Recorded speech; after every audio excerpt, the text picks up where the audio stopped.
কাকলেট শব্দটির উৎপত্তি হয়েছে ফরাসি শব্দ থেকে। উপমহাদেশের রন্ধনশৈলীতে কাকলেট সাধারণত মাছ বা মাংস দিয়েই তৈরি হয়ে থাকে। নমস্কার, আমি রিঙ্কু। আমার এই ছোট্ট চ্যানেলে তোমাদের সকলকে স্বাগত।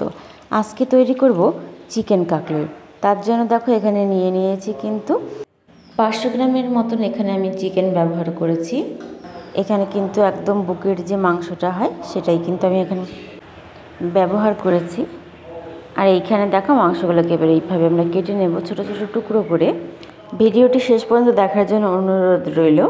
এবং যারা ফেসবুক থেকে দেখছো তারা আমার ভিডিওটি ভালো লাগলে লাইক কমেন্ট শেয়ার করে দিও, এবং যারা ইউটিউব থেকে দেখছো আমার চ্যানেলটি একটু সাবস্ক্রাইব করে পাশে থেকো। মাংসগুলো দেখো কাটা হয়ে গিয়েছে, এইভাবে কিন্তু ছোটো ছোটো টুকরো করে কেটে নিচ্ছি। এবার কিন্তু একটি মিক্সির জার নিয়েছি। মিক্সির জারে এবার কিন্তু মাংসগুলোকে দিয়ে আমি সুন্দর করে পেস্ট করে নেব। এখানে দেখো মাংসগুলোকে আমি কিন্তু সুন্দর করে গ্রেট করে নিয়েছি। এবার কিন্তু সমস্ত মাংসগুলোকে আমি এইভাবে করে নেব।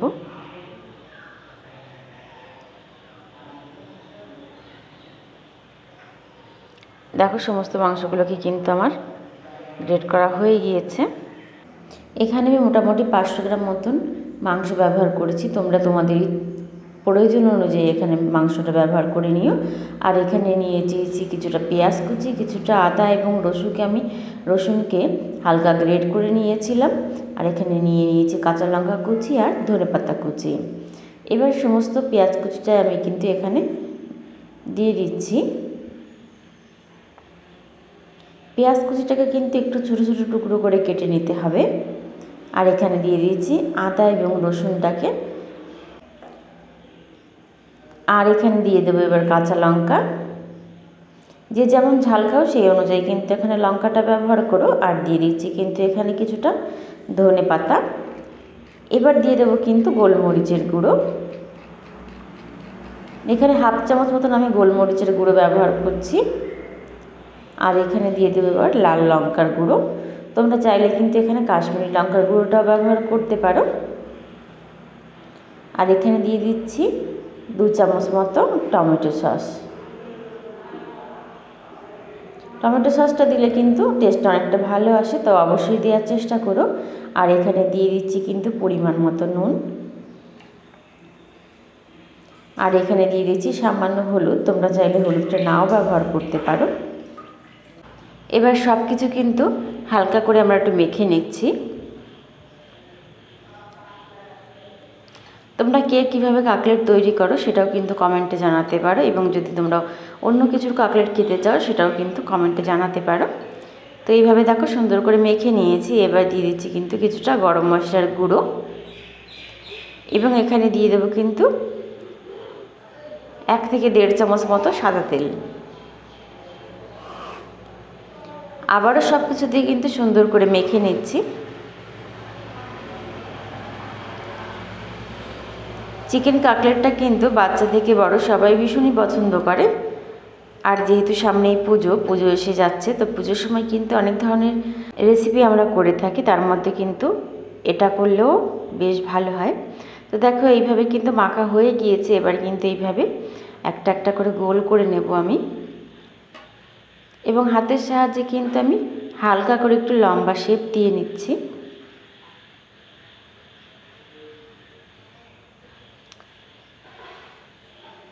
এইভাবে দেখো, এইভাবে বেশ কয়েকটা আমি তৈরি করে নেব। তোমরা যেমন বড় করতে চাও তেমনই কিন্তু করতে পারো। আমি এখানে মাঝারি সাইজের কাকলেট তৈরি করেছি। তোমরা যদি এর থেকে বড় করতে চাও সেটাও কিন্তু করতে পারো। এখানে দেখো বেশ কিছুটা তৈরি করে নিয়েছি আমি। এবার একটি পাত্রে দিয়ে দেব 2টো ডিম। পরিমাণ অনুযায়ী কিন্তু এখানে ডিমটা ব্যবহার করো। আমি এখানে 2টো ডিম ব্যবহার করেছি। এবার এখানে দিয়ে দেবো সামান্য পরিমাণে নুন এবং ডিমগুলোকে কিন্তু সুন্দর করে ফেটিয়ে নিচ্ছি।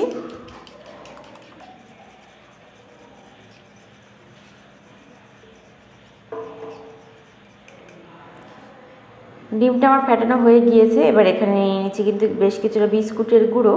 আর প্রথমে কিন্তু এই কাকলেটের গুলো আমরা কিন্তু বিস্কুটের গুঁড়োর ভিতর দিয়ে এইভাবে চেপে চেপে শেপটা তৈরি করে নেব।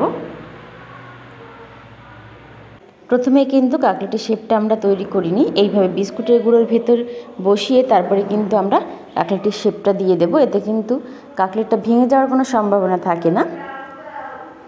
তো তোমরা চাইলে কিন্তু এখানে চৌকো শেপও করে নিতে পারো বা তোমাদের ইচ্ছা অনুযায়ী যে কোনো শেপ করে নিতে পারো। আমি কিন্তু এখানে একটুখানি ডিম্বাকৃতিক করে আমি কিন্তু এই শেপটা তৈরি করে নিচ্ছি।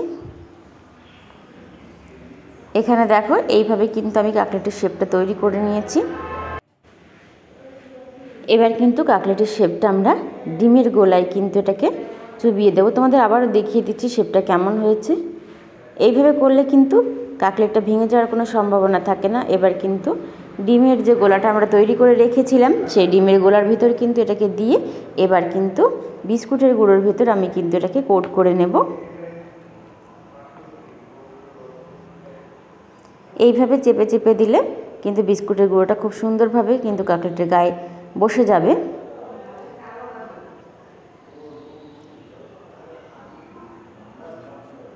আবারও কিন্তু আমরা ডিমের গোলায় এটাকে ডুবিয়ে নেব। তো তোমরা অবশ্যই কিন্তু এখানে ডবল কোটিং করো। ডবল কোটিং করলে কিন্তু এর উপরের যে ক্রাঞ্চি ভাব সেটা কিন্তু খুব ভালো আসে। আবারও কিন্তু বিস্কুটের গুঁড়োর ভিতর দিয়ে আমরা কিন্তু সুন্দর করে এটাকে আবারও কোট করে নিচ্ছি। এইভাবে কিন্তু বেশ কয়েকটা করে নেব আমি। এই দেখো এইভাবে কিন্তু তৈরি করে নিচ্ছি এবং বেশ কয়েকটা তৈরি করে নিয়েছি। আর এদিকে কিন্তু গ্যাসের পরে আমার তেলটাও গরম হয়ে গিয়েছে।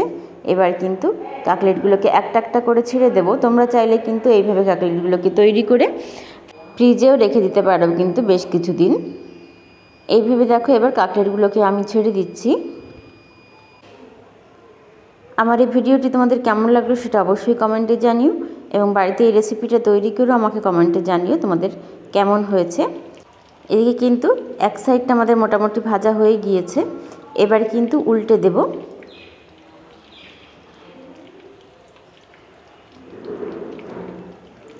এইভাবে দেখো উল্টে দিচ্ছি। এইভাবে কিন্তু উল্টে পাল্টে আমরা সুন্দর করে ভেজে নেব। আর এখানে কিন্তু গ্যাসের আঁচটা কিন্তু খুব হাইতে রাখা যাবে না, তাহলে কিন্তু উপরটা পুড়ে যাবে এবং ভেতরটা কিন্তু সিদ্ধ হবে না। তো অবশ্যই এখানে গ্যাসের আঁচটা কিন্তু মিডিয়ামে রেখে আমরা কিন্তু কাকলেটগুলোকে ভেজে নেব। দেখো কাকলেটগুলোকে আমার মোটামুটি ভাজা হয়ে গিয়েছে। এবার কিন্তু নামিয়ে নিচ্ছি। এই কাকলেটগুলো কিন্তু গরম গরম কাসুন্দি এবং বিভিন্ন সসের সাহায্যে পরিবেশন করলে ভীষণই ভালো লাগে খেতে। দেখো তৈরি হয়ে গিয়েছে কিন্তু আমার চিকেন কাকলেট। কেমন লাগলো অবশ্যই কমেন্টে জানিও।